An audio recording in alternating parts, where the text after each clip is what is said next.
Diary of a Wimpy Kid is a series that I still hold dear to my heart today. I have a lot of great memories growing up with the books and enjoying the first 3 movies, which all hold up pretty well. I came back to the series after a few years to check out the new film, The Long Haul. To say the least, I was pretty disappointed, and you can hear me rant on about it for several minutes like a cranky fanboy in the review that I posted when the movie came out in May. I didn't think that the movie was bad, but I only had a couple of good things to say about it. So then Fox sent me a box of Wimpy Kid merchandise. If you think that's weird, then just wait until you see how much stuff they gave me. Presenting my literal Long Haul. Second movie on Blu-ray, third movie on Blu-ray, Long Haul on Blu-ray. The Long Haul book, signed by Jeff Kenny. Poster that came with the book. Bobblehead. Plushie. Journal. Travel backpack. Pencil pouch that says, "I survived the long haul." Notebook with funny quip on it. "It's going to be a long ride." Official cast chair back, used in the movie. Claire Expo prop, also used in the movie. Certificates of authenticity for the 2 props. Official fleece blanket with the beautiful face of Jason Drucker. I really don't know what I'm going to do with half of these things, but if anything, I feel like being a fan of this series for so many years has finally paid off. In return for this weird but wonderful set of items, I've been asked to take another look at The Long Haul, now that I own it on Blu-ray. I could go on and on about how a lot of the humor didn't work for me, or how stupid Greg's haircut is, but I feel like going in depth about this film's flaws would be redundant at this point. I've already done it before. Plus, in the weeks after this video comes out, you'll probably be seeing a swarm of videos saying much worse things about this movie than I could muster up. For this video, I decided to focus on the positives of this movie, to reaffirm the fact that I do indeed have good things to say about it. So here's my top 5 good things about Diary of a Wimpy Kid: The Long Haul. One of the coolest things about the original Wimpy Kid movies were the parts where the drawings of the original books were brought to life through animation. They were a cool callback to the books, and were nice changes in variety. The Long Haul brought back those sequences, and while I would have liked to see a few more than what we got, they're even better than before. Instead of just being flat drawings on paper, everything now looks like little paper figures in a diorama. These sequences are now 3-dimensional, and each object and character is a different layer. The background is even made up of different pieces of line paper overlapping each other. It could have simply been one piece of paper, but the designers really went the extra mile to make the background and everything in front of it look really great. It reminded me of the latest Paper Mario games, and how everything from the characters to the clouds looks like it was handcrafted. This made the credit sequence one of the best parts of the film. Not only because the movie is finally over, but also because we get to see 11 of these cool sequences back to back. But that's not the only reason why this movie's credits are so satisfying. Whenever I've seen a movie in theaters this year, I've tried to stay till the end of the credits. I may have created this habit through seeing a lot of Marvel Studios films in theaters, but nowadays I see more and more movies having at least a mid-credit scene, including this one. So there's a chance that someday, what I'm doing will pay off for every movie I see. When I saw The Long Haul in theaters, I did indeed stay till the very end. There wasn't a scene where Nick Fury appeared and asked Greg to join the Avengers, but I was rewarded with a choir of what sounded like angels.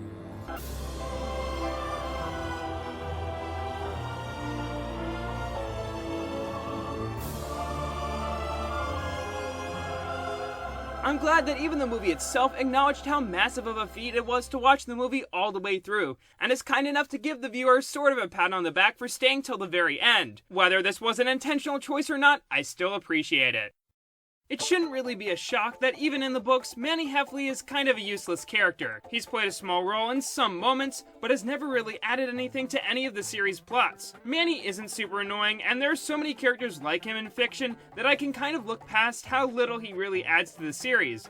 But that changes in The Long Haul. During their road trip, the Heffleys do a lot to keep Manny happy, including keeping a baby pig with them for half the trip. For most of the movie, he barely does anything besides force more chaos into the family's life. However, Manny is the one who ends up getting the family home safe and sound. I won't spoil exactly what he does, but it's pretty funny and was foreshadowed a few times before. The Long Haul book also included this twist with Manny, but it makes much more of an impact here, after you've literally seen all of the hoops the family jump through to keep this child satisfied. It also ends the movie on a relatively happy note, which is more than I can say for the book.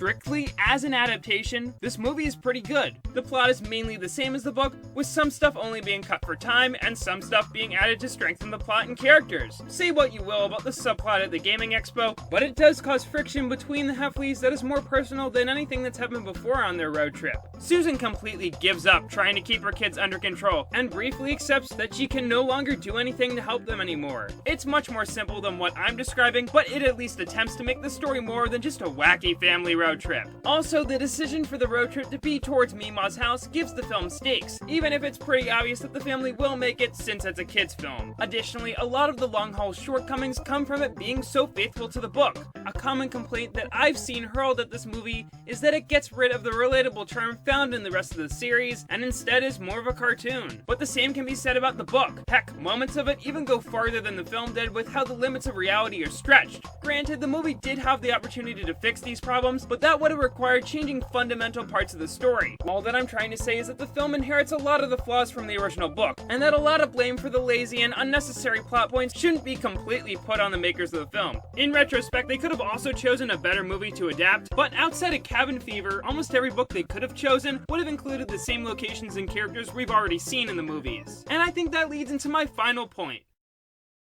This movie is far from being a perfect one, but I still have a little respect for it. This could have been so much worse than it was. It could have been a remake of the first movie with a whole new cast, and just completely copy and paste the success of the originals. But instead, they tried something new. Sure, it's kind of weird that they basically did 2 summer movies in a row, but this film also had a completely unique set of settings and lots of big action set pieces. The movie also had a lot of references to both the book and the series as a whole. Jeff Kenny had a cameo, the magazine Family Frolic appeared in one scene, and the final line of the movie even foreshadows the upcoming book. You can tell that almost everyone behind this movie were fans of the books and tried their best to keep the spirit of them alive. Although that kind of makes this movie feel like a weird clash between old and new, since it has the cinematography and style of the originals, but different actors and tone. Maybe it would have been a good idea to go in a completely different direction with this film, but it's clear that a lot of heart and passion was put into this movie. And in an era where we just get reboot after reboot, Diary of a Wimpy Kid: The Long Haul really stands out in a good way.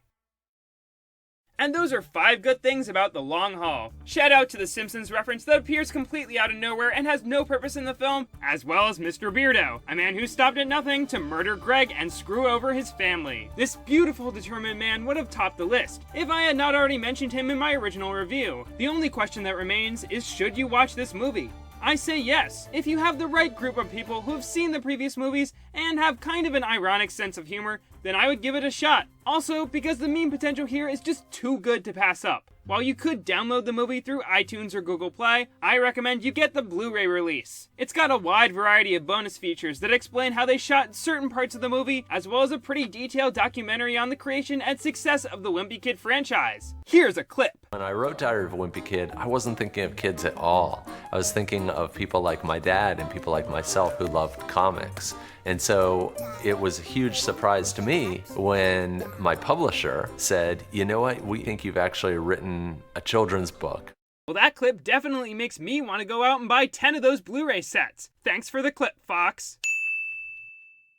No, seriously, this video is actually sponsored by Fox. My favorite bonus feature is the one that sheds some light on one thing I criticized in my review. There indeed was going to be a scene that gave some closure on the part where Greg pisses in a bottle. And the best part about it is that it probably would have been the last scene in the movie. Definitely one of the best alternate endings in film history. If you need another incentive to seek out this movie, the Blu-ray comes with a digital copy of the first Wimpy Kid movie. This means that people new to the series can get to know the characters and tone, and old fans have something to enjoy even if they don't love the main course. I'd say that you definitely get your money's worth if you pick that up. Both versions are available for purchase now, so go watch The Long Haul for an experience that I guarantee you won't soon forget. I know that it will stick with me for quite a while. Once again, I would like to thank Fox for sending me everything from the Blu-ray to the travel backpack. If this experience did anything for me, it definitely helped me see the movie in a better light. Though I will always dislike Broderick in this movie. He's just a complete moron without any charm or coolness. He will forever be not my Roderick. I'm not quite sure what the next video will be yet, but check my Twitter and Discord for updates on that. I'm NICKtendo, and if you'll excuse me, I'm going to take a nap in my Wimpy Kid blanket. There's a pig in a blanket. What a hilarious pun to end the video on!